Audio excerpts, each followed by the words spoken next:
Sud Radio, le 10h midi, mettez-vous d'accord, Valérie Expert. Et nous continuons ce 10h midi avec les débats avec Benoît Chervalier. Bonjour, vous êtes entrepreneur, essayiste, enseignant. Vous contribuez à la revue politique et parlementaire de l'ami Arnaud Benedetti. On en profite pour rappeler que Boualem Sansal est toujours emprisonné et qu'il est sous le coup d'une condamnation de 10 ans de prison.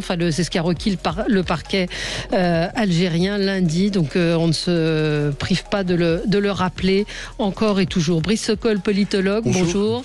Vous êtes essayiste, co-auteur avec Frédéric Dabi de ce livre « Parlons-nous tous la même langue » aux éditions de l'Aube.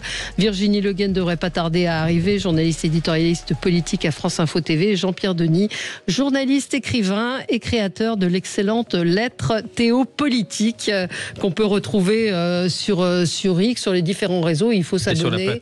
Et sur la plateforme, absolument. Alerte sur le niveau des professeurs des écoles. C'est un article que je vous recommande dans le Figaro aujourd'hui, qui nous. Alors ça alerte à la fois sur le niveau des élèves, mais également celui des enseignants. On recrute en gros n'importe qui. On pourra parler de François Bayrou qui se félicite des avancées du conclave, comme le disait Gilles Gansman tout à l'heure. C'est un peu la méthode Coué.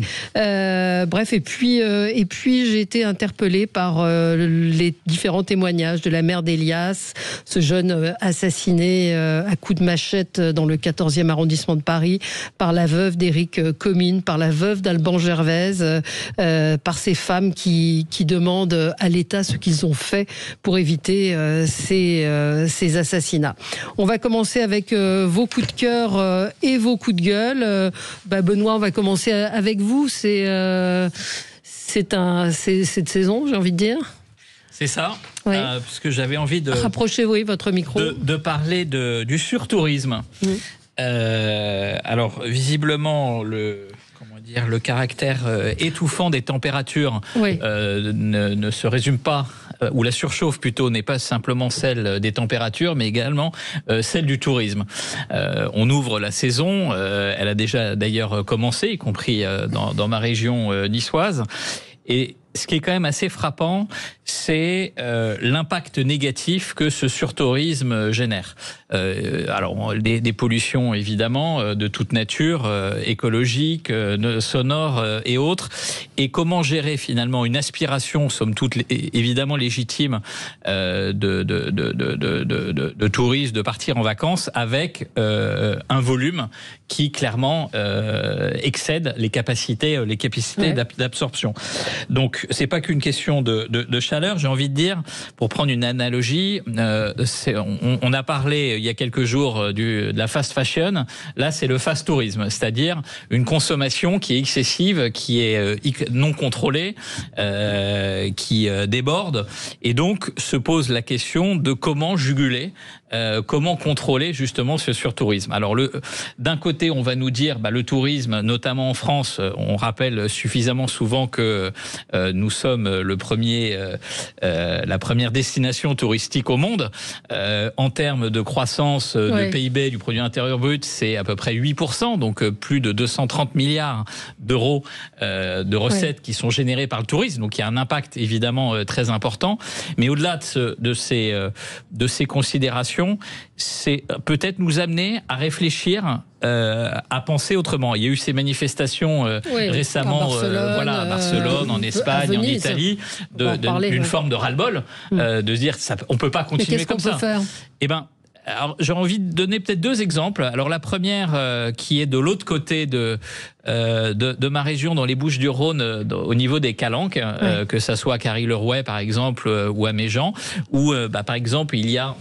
Là, c'est une limitation par quota, c'est-à-dire que vous avez X nombre de personnes par jour qui sont autorisées à pouvoir se rendre dans les Calanques, et si le quota est atteint, c'est plus possible, avec par ailleurs un préenregistrement, un enregistrement préalable. Bon, ça peut être ça. Ça peut être, là c'est plus le cas de Venise, qui a instauré une forme de surtaxe. C'est 5 euros, c'est dérisoire. C'est un peu dérisoire. Mais c'est de se dire, c'est toujours la même chose. C'est-à-dire que je pense que c'est une combinaison de prise de conscience et un élément qui ne peut pas être simplement symbolique.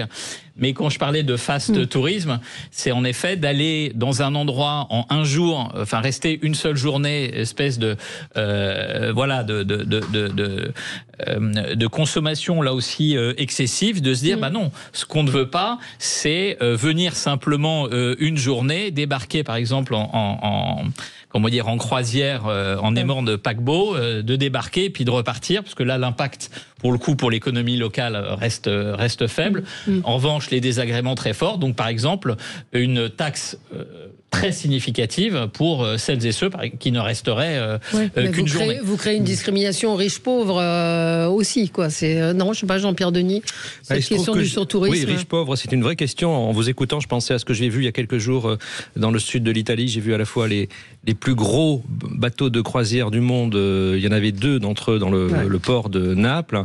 Et puis l'espèce de surtourisme de luxe à Capri, qui est dans la baie de Naples. Donc les 2 formes de surtourisme existent.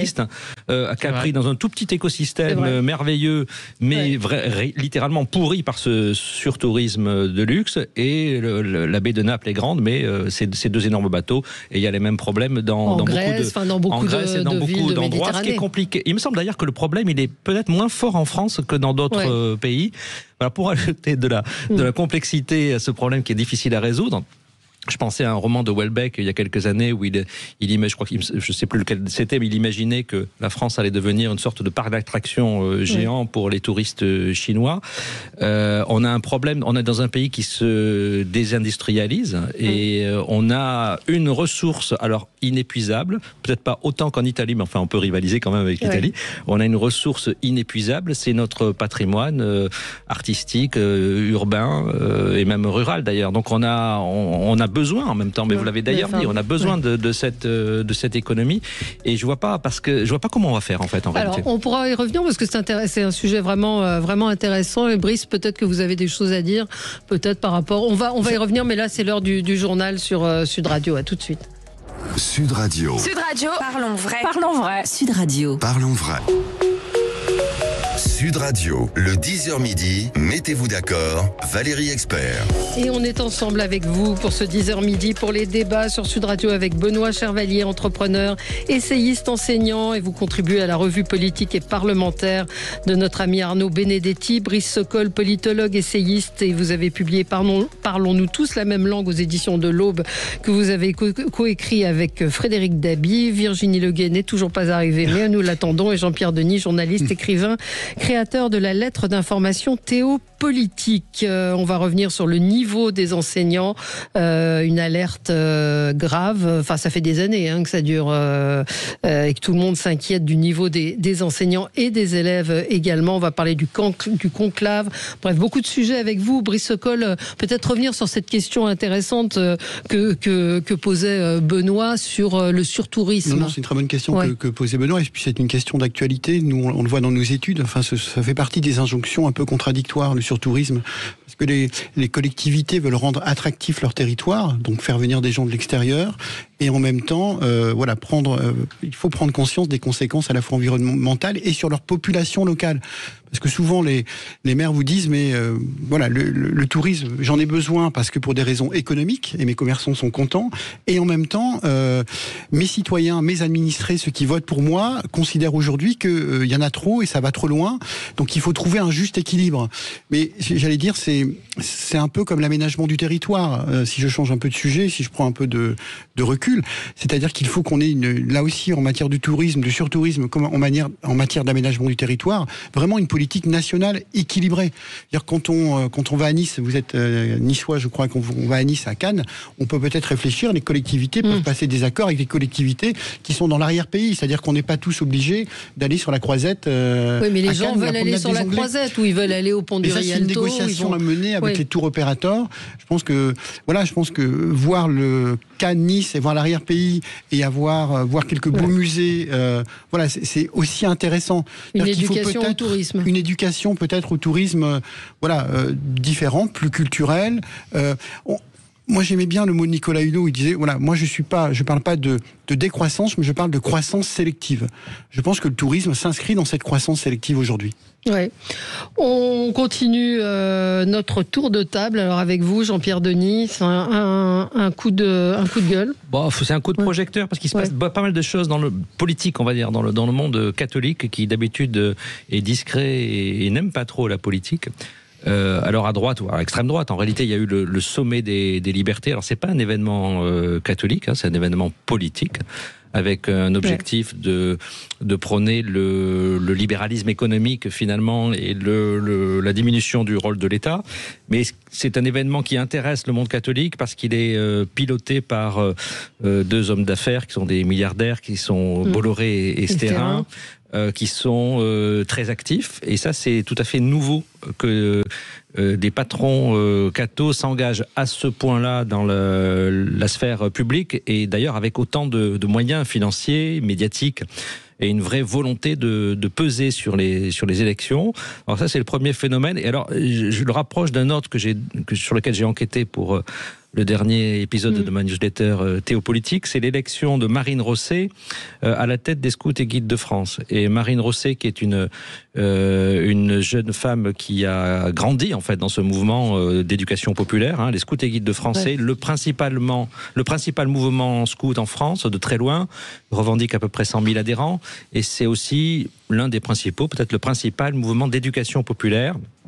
Et ils viennent d'élire une jeune femme, alors qui, par ailleurs, vit en couple avec une autre femme et a un enfant, enfin dans le cadre de ce couple, ce qui a suscité évidemment un certain nombre de réflexes parfois homophobes, hein, en tout cas sur ce plan-là. Mais moi, le point qui m'a intéressé, c'est son engagement politique. Elle est militante socialiste, donc il y a par ailleurs, parallèlement à cette offensive des catholiques très à droite, il y a un renouveau des cathos de gauche, et donc une repolitisation aussi de ce côté-là, avec une question pour le mouvement scout, parce que là, la charte du scoutisme, c'est interdiction des activités politiques. Alors ça ne veut pas dire qu'il n'y a pas des militants qui peuvent devenir responsables, ou des responsables scouts qui après peuvent faire de la politique, mais on ne peut pas cumuler un engagement politique et un engagement de direction du mouvement scout, puisqu'il s'adresse à tous, et donc il y a une grosse polémique en ce moment dans les milieux concernés. Et comment vous l'expliquez ? Comment on explique l'élection de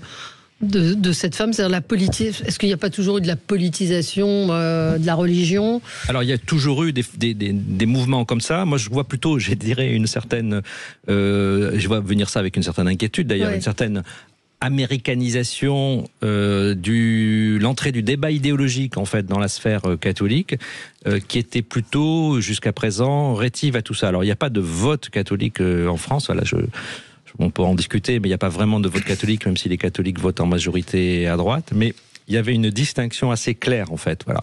Alors, il y a des épisodes où ce sujet revient, par exemple au moment de la manif pour tous, d'ailleurs, hein, il y a une douzaine d'années, ou au moment de François Fillon, mais voilà, là, on assiste vraiment à un double phénomène. C'est peut-être le hasard qui fait ça, mais je ne crois pas que ce soit complètement le hasard. Il y a vraiment une volonté de nouveau d'intervenir dans la sphère politique. On continue. Réaction, Brice, vous avez travaillé. C'est intéressant, très intéressant. En fait, il y a de grandes traditions. Vous avez ce catholicisme social dont vous parlez, il est né au 19e siècle. Il s'est vraiment matérialisé avec la révolution industrielle et après la Seconde Guerre mondiale, avec de nombreux partis démocrates chrétiens. Plutôt de gauche ou de centre-gauche. On avait le MRP en France en 1945. On a eu tout le mouvement de la JOC que vous connaissez bien.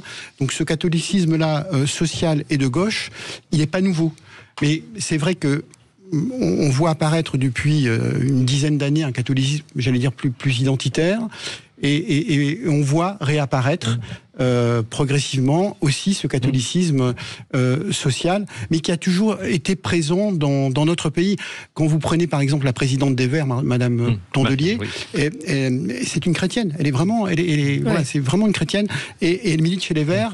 Et les valeurs sont parfois pas toujours partagées, mais c'est intéressant de voir en effet ce mouvement de nouveau apparaître sur la scène politique nationale. C'est vrai, il y a un vrai renouveau, parce que les cathos de gauche, pour le dire rapidement, c'était un mouvement qui était jugé un petit peu moribond. Ils ils ont été très importants dans les années 60-70, effectivement, enfin dans l'après-guerre jusqu'aux années 70, ils ont été très importants dans l'arrivée au pouvoir de François Mitterrand. Il y avait beaucoup de cathos de gauche dans son entourage. Bon, il y avait évidemment Jacques Delors. Hein. Et puis le mouvement a vieilli, les militants se sont soit sécularisés, soit un peu découragés. Et là, il y a un vrai rajeunissement et une vraie volonté d'apparaître en public. Il y a un côté aussi coming out de ces cathos de gauche. Effectivement, l'exemple de Marine Tondelier est très frappant parce que elle est, je dirais, très à l'aise avec ça. C'est une affaire publique, alors que même qu'elle peut être attaquée à l'intérieur du mouvement, ça pourrait la mettre en faiblesse, et aussi dans le monde catholique parce qu'elle a des positions qui sont évidemment celles des Verts. Ouais. Virginie est enfin arrivée. Alors, vous avez loupé le débat, Virginie Leguet, sur le surtourisme, mais qui rejoint un petit peu votre... de loin, mais un petit peu votre coup de gueule. Voilà, je sors du sous-métro pour arriver dans le surtourisme. Je suis désolée d'arriver si tard. Et dans le super luxe. Oui, voilà. Ouais. Alors, je voulais bien sûr dire que ce mariage organisé avec Fast, un luxe qui défie toute imagination. Vous parlez de celui de Jeff Bezos. Oui, pardon, celui de Jeff Bezos et de sa seconde femme, car il s'agit de sa seconde femme à Venise, peut avoir quelque chose de choquant. On sait qu'il y a des dizaines, pour ne pas dire des centaines de jets, que les canaux sont embouteillés, qu'il y a des gens partout.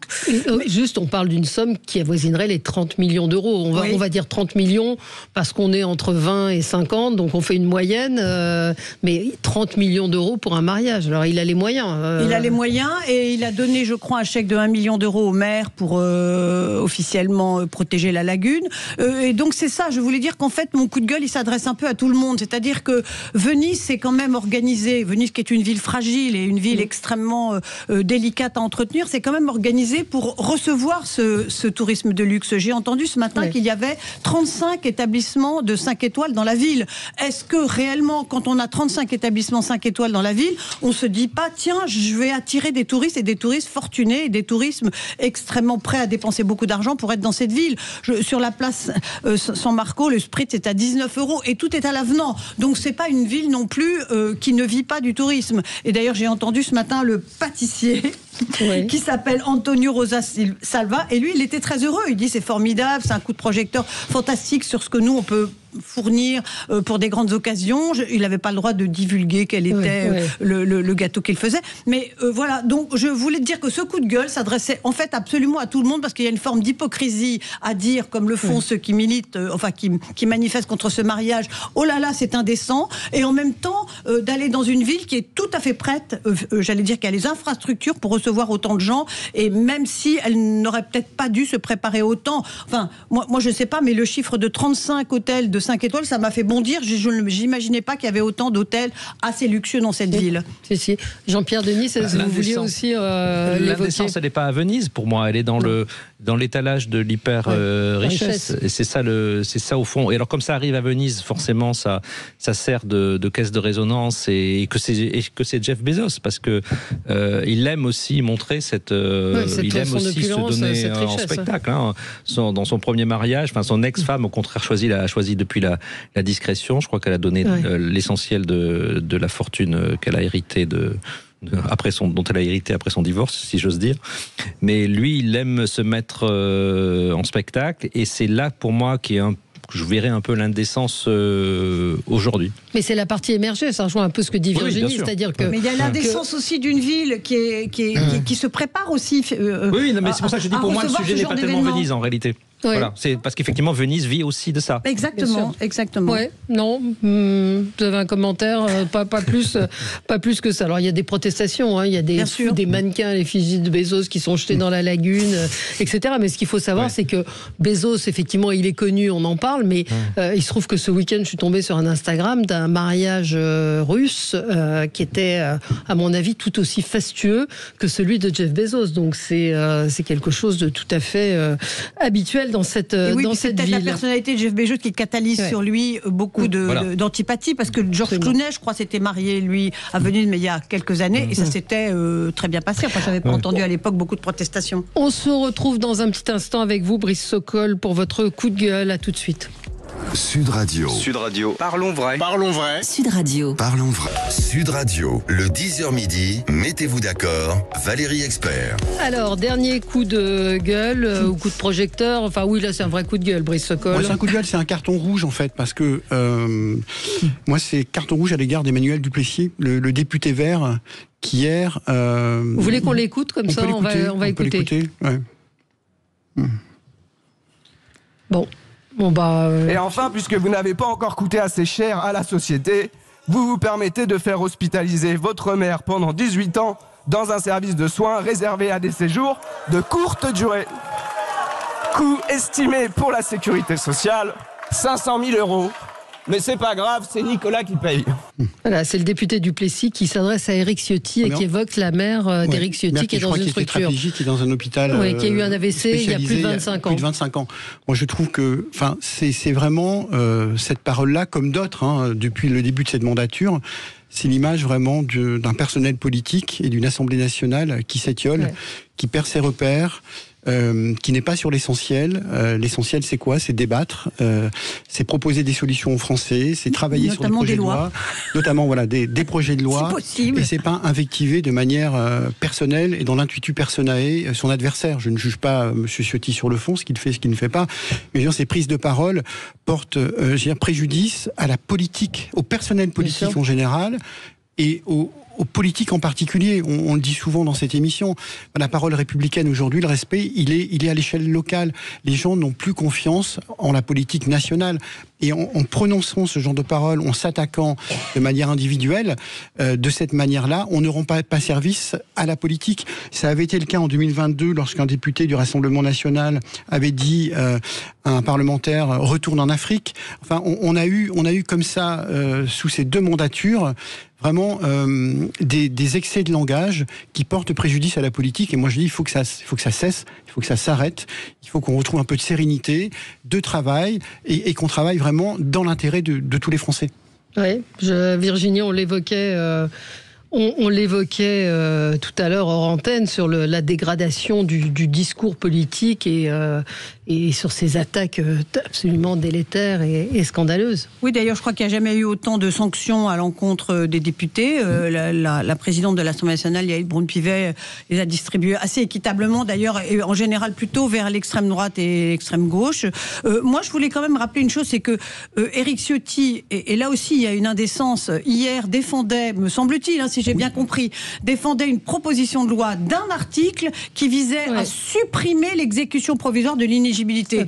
Suivez mon regard, ça s'adresse à qui? De la part d'Éric Ciotti, à protéger ceux qui, comme Marine Le Pen, ont été victimes de cette décision de justice. Je rappelle qu'il n'y a pas que les hommes politiques qui sont victimes de l'inéligibilité avec exécution provisoire. C'est une disposition d'abord qui est prévue par la loi et qui est appliquée assez généreusement et assez généralement. Mais là, voilà. Alors, j'aurais été, moi, encore plus scandalisée si ça avait été voté. Mais ça a été repoussé, Dieu merci. Il y a un peu de décence, un tout petit peu qui reste.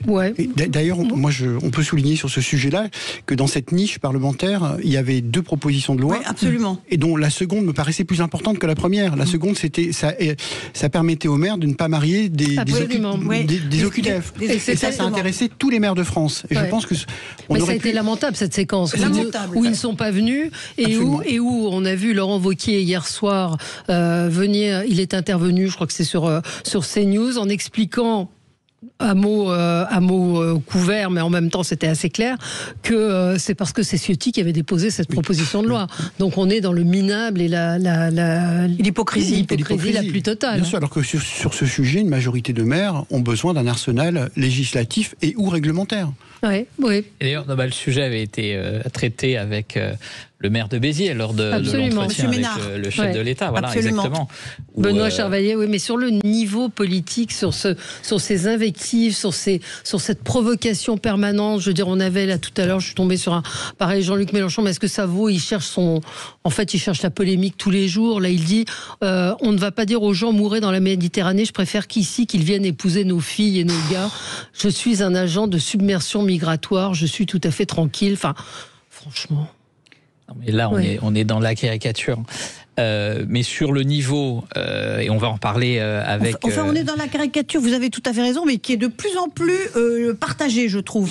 C'est plus que la caricature. Oui, moi, c'est j'ai plus que la l'impression, à travers ces caricature. affaires-là, c'est-à-dire que j'ai l'impression d'avoir des junkies qui ont besoin d'avoir leur dose de plus en plus forte, en fait. Ouais. C'est les propos qu'on vient d'évoquer. Hein, à quoi ils servent en fait, si ce n'est à s'assurer que dans le bruit ambiant, on va émerger et que on va rassembler ces militants sur des propositions, sur des messages comme ça qui sont par ailleurs des pures provocations en réalité.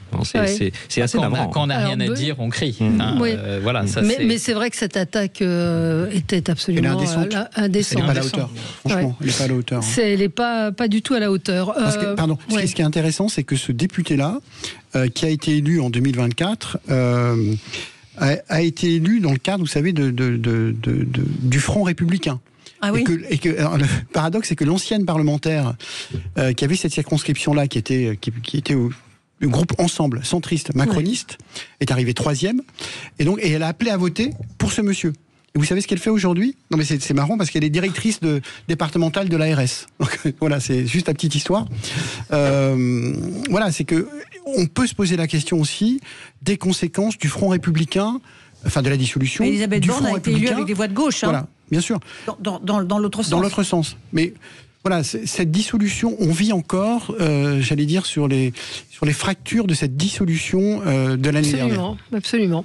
On va peut-être marquer une petite pause et on va commencer les débats. On va parler de François Bayrou. Moi, j'avoue que j'ai du mal à comprendre, qui se félicite des avancées du conclave pour mieux gagner du temps, peut-être. Et en tout cas, 2 Français sur 3 ne le voient pas finir l'année. À tout de suite. Sud Radio. Parlons vrai. Sud Radio. Parlons vrai. Sud Radio, le 10h midi, mettez-vous d'accord, Valérie Expert. Mettons-nous d'accord. Alors, je ne sais pas si les partenaires sociaux vont arriver à se mettre d'accord, mais en tout cas, on n'y comprend pas grand-chose quand même à ce conclave. Donc, ils sont sortis. Alors, peut-être Jean-Pierre Denis, un conclave, normalement, on en sort quand il y a une fumée blanche et que tout le monde est d'accord. Alors, absolument, vous avez raison de m'interpeller sur ce sujet, parce que je connais un petit peu. Vous êtes le spécialiste des conclaves. Déjà, donc, il y a 2 caractéristiques. Déjà, le mot conclave est bizarre. Il y a 2 caractéristiques dans un conclave, en dehors du fait qu'il s'agit d'un événement religieux, donc il y aurait beaucoup à dire sur cet aspect-là, mais en dehors du fait que c'est un événement religieux, un conclave, on enferme les gens et on ne parle pas. Donc, et ça fait partie, en fait, des conditions du succès. Quand Michel Rocard, il y a de longues années, avait réuni les adversaires qui s'entretuaient pratiquement, en Nouvelle-Calédonie pour arriver à un accord, c'était un vrai conclave, c'était secret. Et deuxièmement, ça dure jusqu'à ce qu'on ait trouvé une solution. Aucune de ces 2 conditions absolument nécessaires n'était réunie dès le départ. Moi, ce que je comprends dans ce truc-là, c'est qu'il fallait durer le plus longtemps possible pour que François Bayrou puisse arriver jusqu'à l'été, mais le but n'était pas peut-être franchement d'arriver à une solution à ce problème qui de toute façon est vicié depuis le début, puisque on a eu une loi qui a été, quoi qu'on en pense sur le fond, adoptée contre la volonté de la majorité des Français et de la majorité des parlementaires.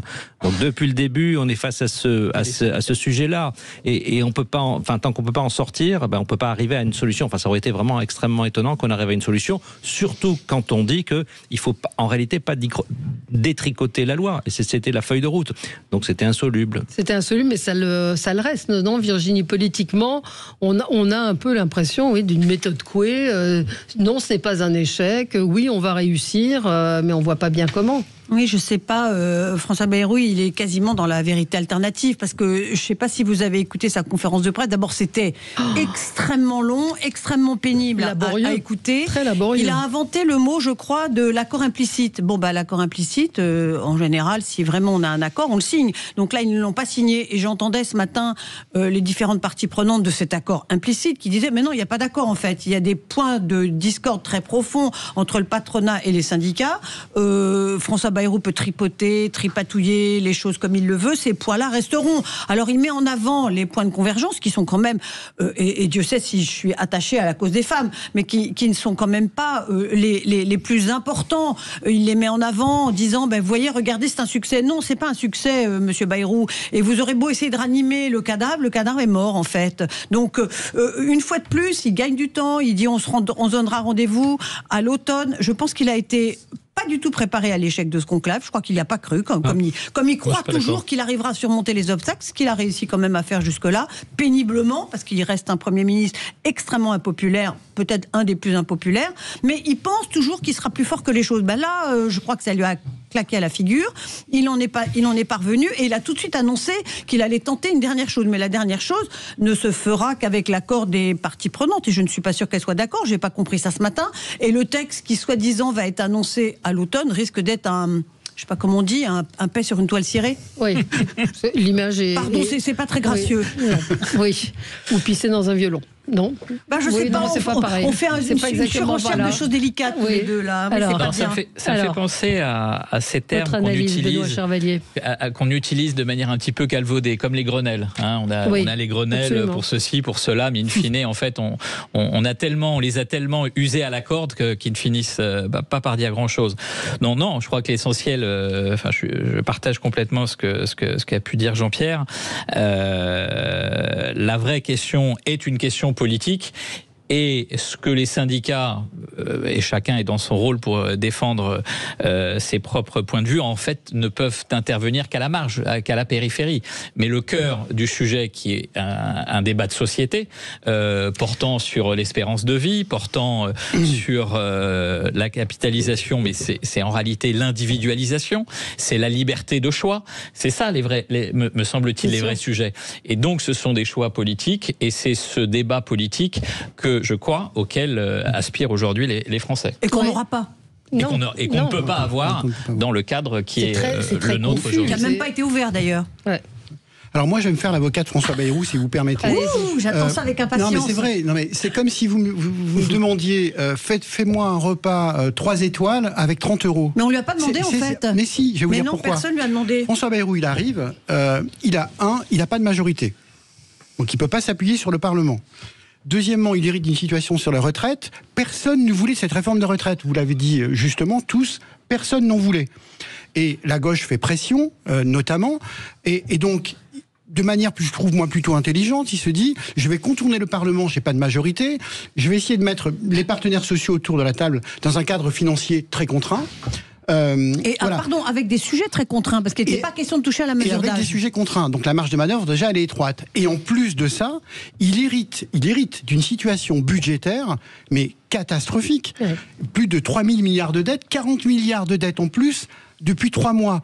Donc si vous voulez, moi je veux bien qu'on critique François Bayrou, il essaie de trouver des solutions, mais sa marge de manœuvre, là je suis parfaitement d'accord avec vous, est égale à 0. Il n'a pas de manœuvre budgétaire, il n'a pas de manœuvre politique. Et il est tout seul. Et l'Élysée lui rend pas toujours service. Non. Et le bloc central au Parlement est très divisé. Donc la situation, elle est complexe pour François Bayrou, pour son gouvernement et pour nous tous. Oui. Voilà. Et il essaie de trouver des petites voies de passage. Je suis d'accord, c'est pas satisfaisant à 150%. Des petites voies de passage qui ressemblent à des passe-passe, à des rues, à des enverlificotements incessants. Il essaie. Oui. Ça va être compliqué, mais il ne faut pas lui jeter la pierre. Enfin, il n'est pas comptable de la situation. Mais c'est pas du tout ce que j'ai dit. Voilà, c'est pas du tout mon propos. Il gère aujourd'hui. Il gère rien en fait. Mais est-ce que c'était la bonne méthode de ne rien gérer? Est-ce que c'était la bonne méthode? Il n'y a pas de majorité au Parlement. Le sujet, il est là. Mais ce qu'on disait aussi cette semaine, c'est la non-représentativité des syndicats. Oui. Ça, c'est aussi une question qu'il faut à laquelle il faut. Je suis pas sûr que ce soit le sujet là, parce que on connaît l'état de l'opinion publique, on connaît l'état de politique, on vient de l'évoquer. Moi, je pense que le problème aussi tenait au fait qu'il ne pouvait pas toucher à la mesure d'âge, donc il l'avait dit dès le départ.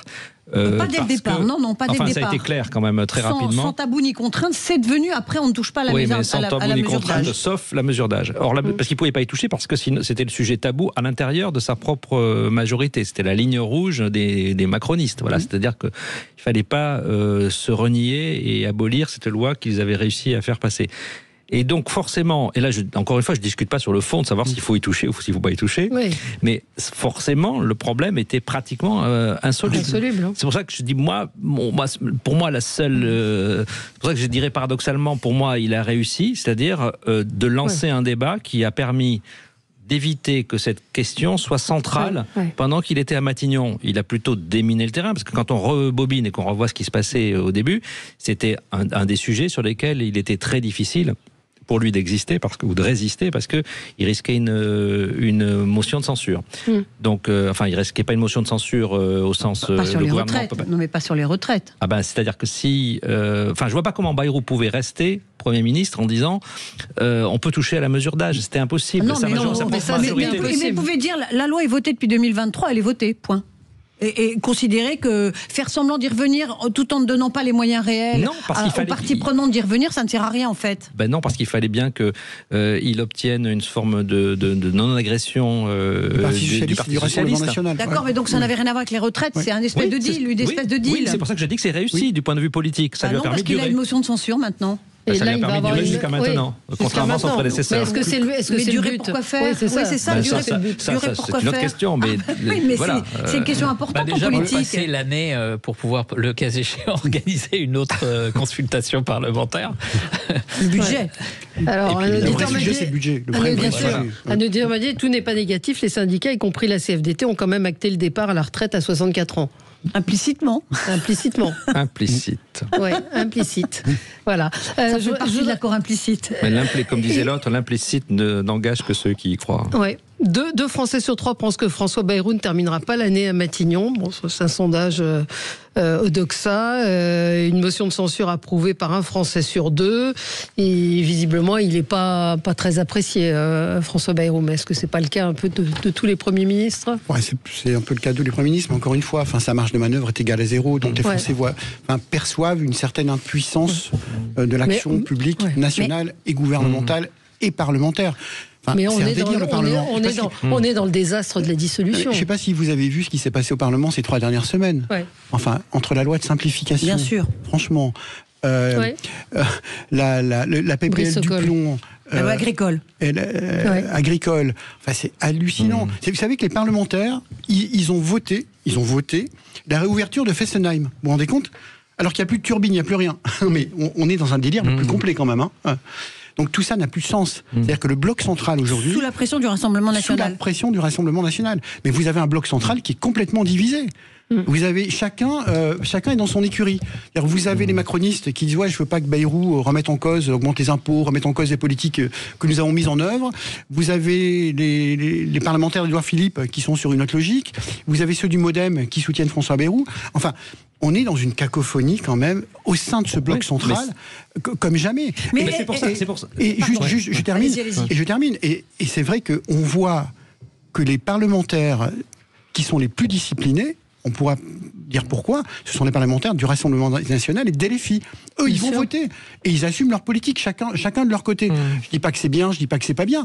Mais ils sont présents et ils votent. En commission, comme au Parlement.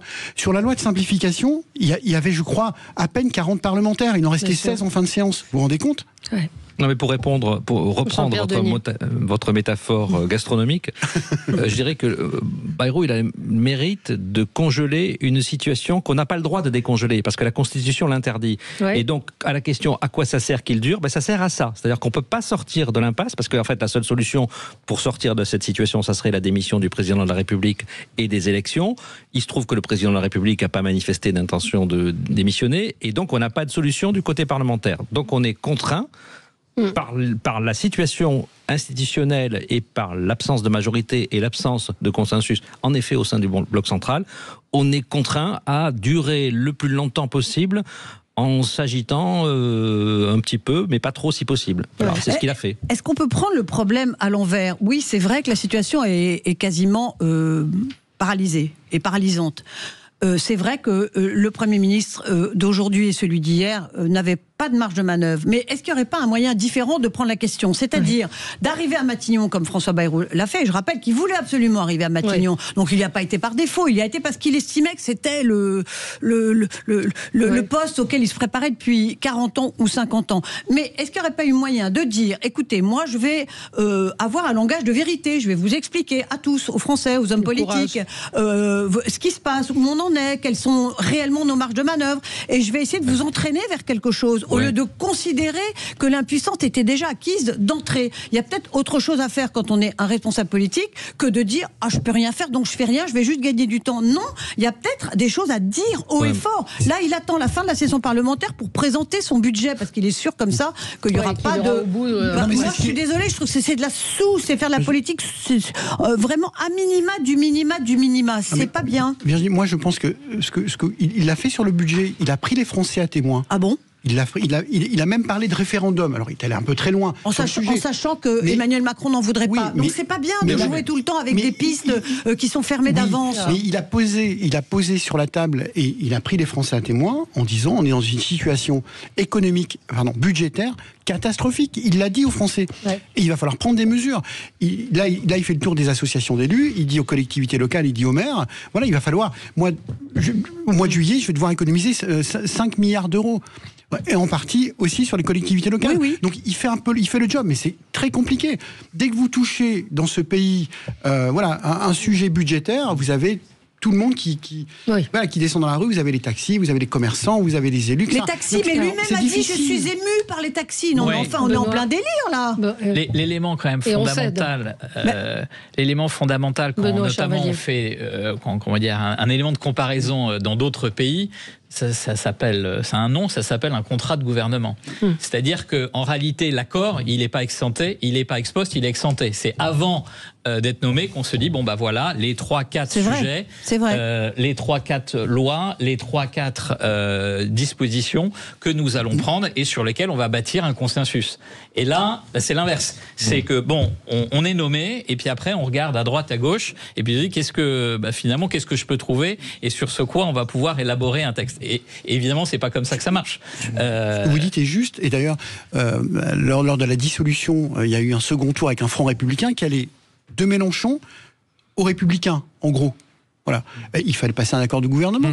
Qui aille, avec, vous avez raison, 3-4 cliquets, 3-4 mesures, qui aillent de l'extrême gauche aux Républicains. D'ailleurs, on peut comprendre la rage de l'extrême gauche qui se dit on est utilisé. Absolument. Et après, on nous crache dessus. Ce qui est légitime. Que je trouve moins légitime. Et c'est là l'élément entre guillemets d'union sacrée où on se dit il n'y a pas un camp qui va gagner contre l'autre. En revanche, pour l'intérêt du pays, voilà encore une fois 3-4 sujets sur lesquels on trouve un accord. On va marquer une pause et je voudrais qu'on parle quand même du niveau de nos élèves et du niveau de nos enseignants, le niveau inquiétant des candidats au concours de professeurs des écoles. Le problème, c'est qu'il n'y a pas que les professeurs des écoles, il y a aussi les infirmières, un grand médecin me disait que les infirmières aujourd'hui passent le concours et sont acceptées avec une note de 7 sur 20. Voilà. On va parler quand même des enseignants. À tout de suite. Sud Radio, c'est vous qui donnez le ton. Je vous remercie d'abord de permettre à des tas de gens de s'exprimer et de leur laisser surtout le temps de développer leur discours. Sud Radio, parlons vrai.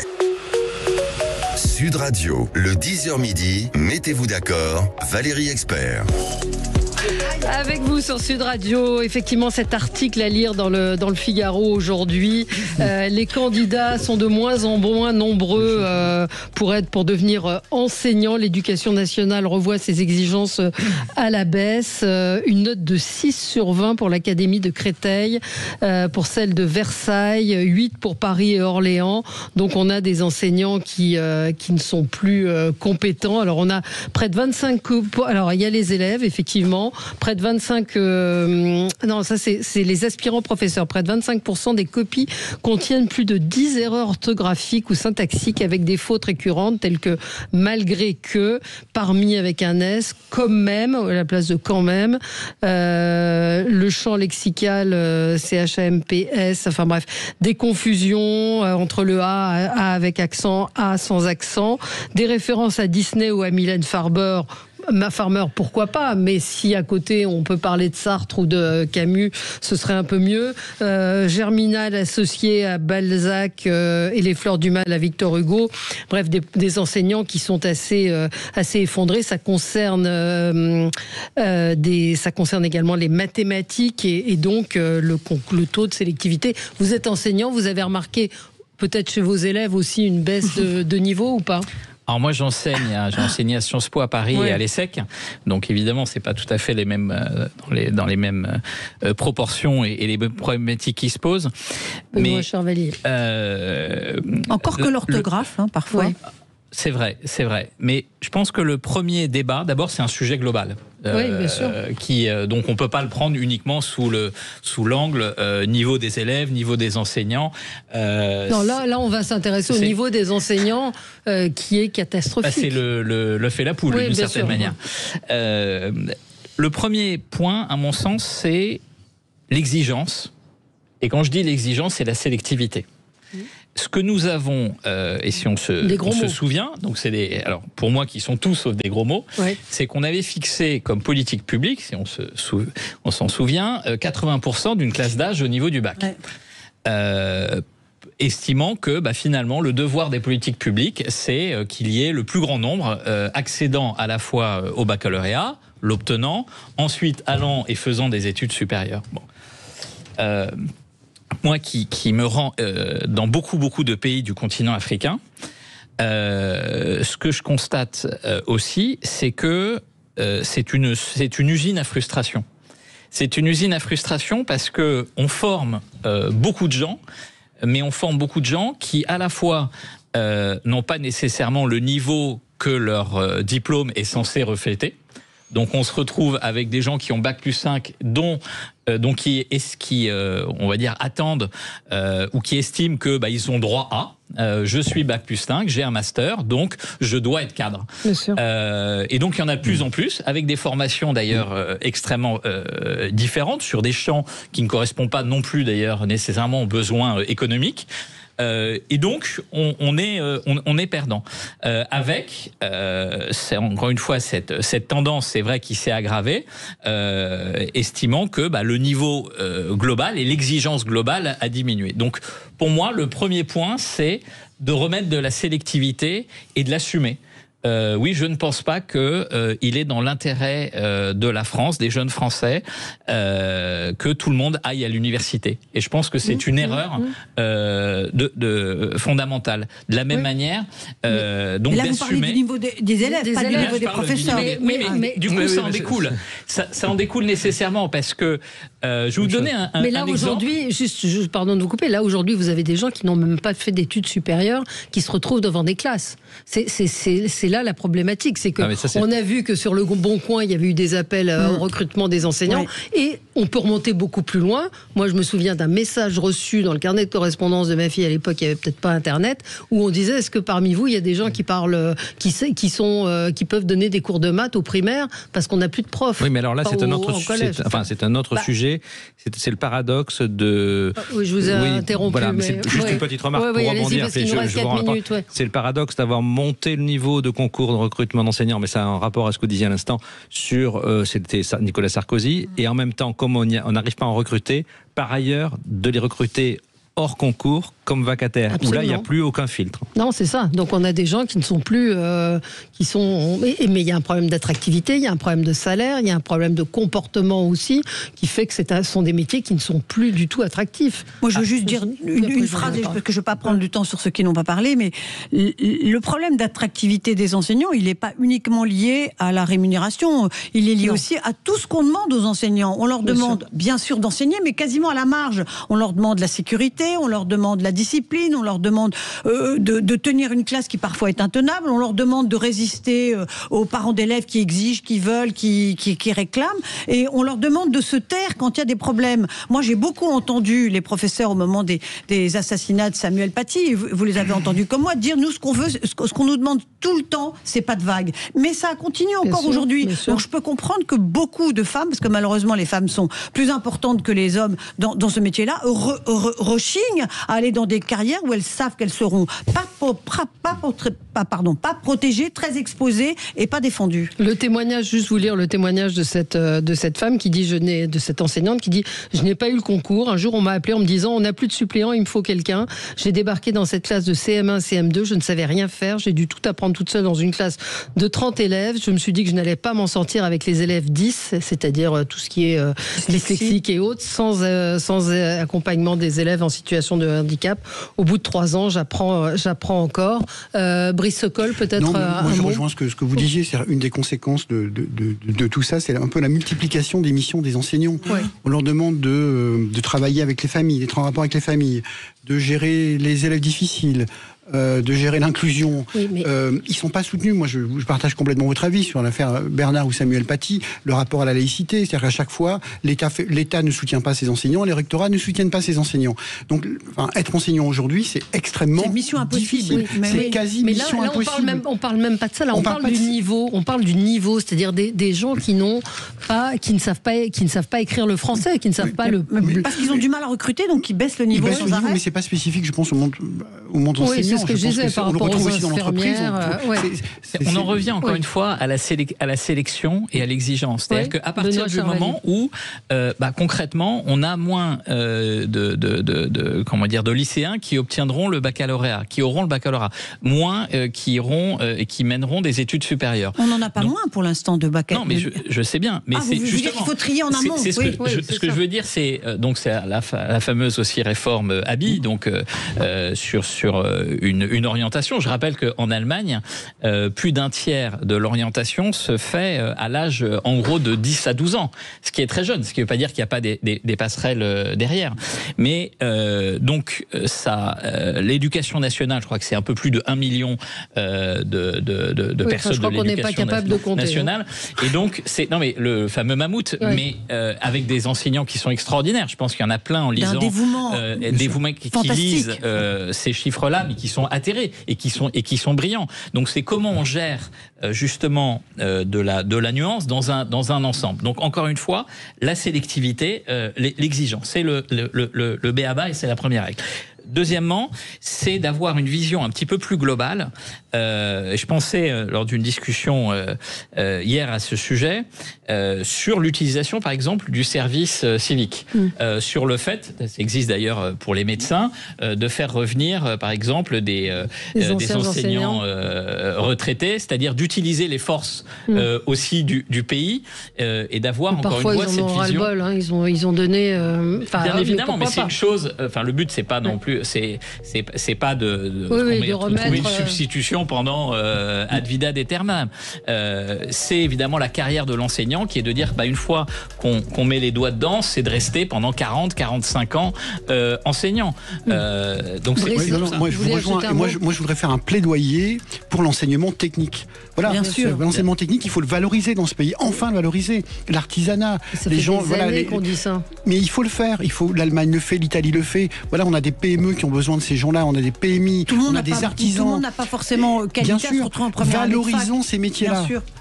Et je vous recommande également dans le Figaro la tribune d'Alain Bentolila. Mélenchon a autant de mépris pour la langue française que pour les langues créoles. Et il évoque la très très bonne tribune à lire ce matin. Merci à vous. Très bon week-end à lundi. Sud Radio. Sud Radio. Parlons vrai. Sud Radio. Parlons vrai.